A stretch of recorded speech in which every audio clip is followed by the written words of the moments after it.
Good morning, and thank you for joining us for SBB Live. I am your host and the publisher of Seniors Blue Book, Amanda Barton. I'm really excited this morning to bring on Casey Nobile, who is with Lee Health's Memory Care Clinic. How are you doing this morning, Casey? I'm doing well. Thank you for having me, Amanda. How are you doing? Really good. Thanks so much for asking. I just have been fascinated by your story, and I just want to hear a little bit about you and what got you started with Lee Health.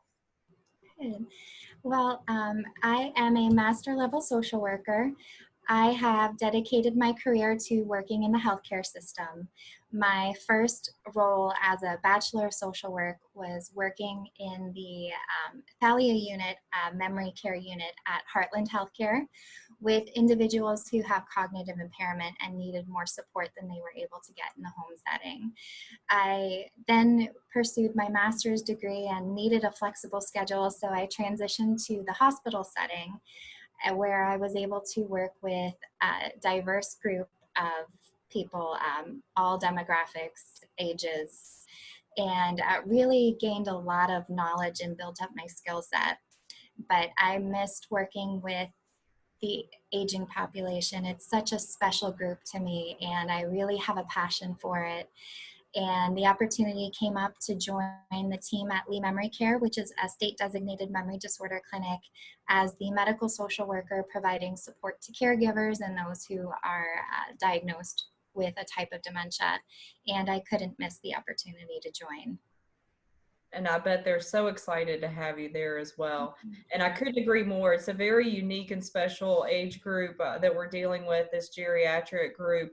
So I'm very much in love with all of my seniors as well. So I'm on the same page with you in that regard. Now, you're working on a very specific initiative right now. It's Dementia Care Cure Initiative. So tell me what that means for us as residents of Lee County. So the Dementia Care and Cure Initiative, or DCCI for short, was introduced by the Florida Department of Elder Affairs in 2015 after recognizing that Florida has the second highest incidence of Alzheimer's disease in the nation, second behind California.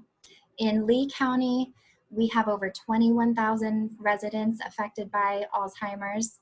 Across the state, that number is 540,000, and by the year 2025, that number is expected to grow to over 720,000 individuals with a diagnosis of Alzheimer's disease.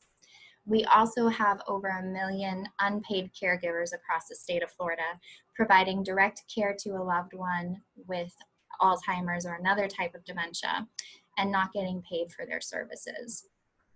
And those are pretty significant numbers that we are working with, and they seem to be just growing and growing. The DCCI in Lee County is comprised of multiple organizations and agencies who volunteer their time to provide a free dementia sensitivity module to promote awareness of the various types of dementia, assistance to those who are affected by dementia, and advocacy to continue searching for care and cure programs. So why would you recommend a local business take advantage of this free dementia sensitivity training that you guys are offering? This training goes over the various types of dementia. We also go over the signs and symptoms so that individuals can recognize when someone might be affected by a cognitive disorder. We also review ways to communicate with an individual who has a type of dementia, because their communication patterns will change. They may not be able to express themselves the way that you or I can. And we go over the various local resources that are available to those who are affected by this type of disease. It's so important for businesses and community organizations to have knowledge about dementia, to create a more welcoming environment for those who are affected. What we don't want is for people who have a diagnosis of dementia to withdraw from social activities and remain at home because they're fearful of going out and not being able to communicate what they need and getting stuck. So we're really putting out so much effort to try and make this a welcoming environment, really inclusive of everyone. And just curious, how would I, someone from the general public, know that someone has been through your sensitivity training? For agencies and organizations that have at least 75% of their front-facing staff who work with customers undergo our free training, we provide a decal that can either be placed on your window front, or some organizations will frame it and put it behind the register. But it's a symbol for those in the community to recognize that this establishment has taken the time to become dementia sensitive and is a safe and welcoming environment for them to come to. If they were to have difficulty expressing their needs, the person behind the counter or right across from them is going to have the tools to be able to communicate with them, might even be able to say that there's this resource center here and refer them, so that they can feel supported and have that information available. Perfect. And where have you been providing this training? We have provided this training to first responders. The Cape Coral Police Department was trained last February. We have provided training to Lee Tran transit drivers, customer support staff. We've been providing this training at places of worship, businesses, social service agencies, healthcare providers. A lot of assisted living facilities have undergone this training as well.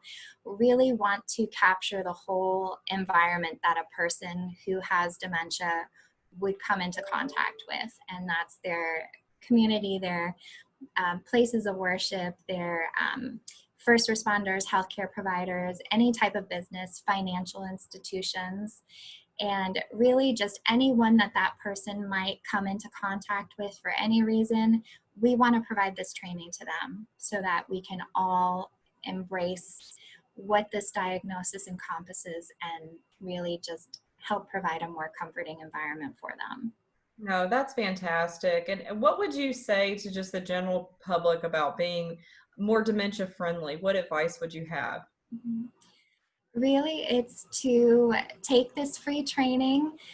It'll take about 45 minutes to an hour of your time, and it's a way for you to be supportive of someone that you know. I think no matter what, whether it's a family member, a friend, a neighbor, a client, or someone that you just tend to pass by on the street or in the store, we're all affected by dementia in some way, shape, or form, especially with the numbers being so high.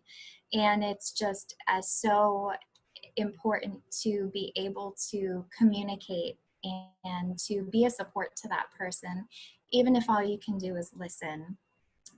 So I really encourage everyone to undergo this training and to learn more about what dementia is and how you can help. So we're living in some interesting times.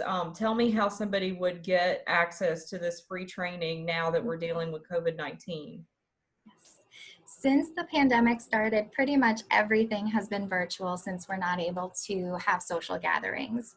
Right now, a pre-recorded version of our training is available on YouTube, along with a pre and post survey, just to get a basis of what your knowledge is before you watch our video, and then after you watch our video. Those are available on SurveyMonkey.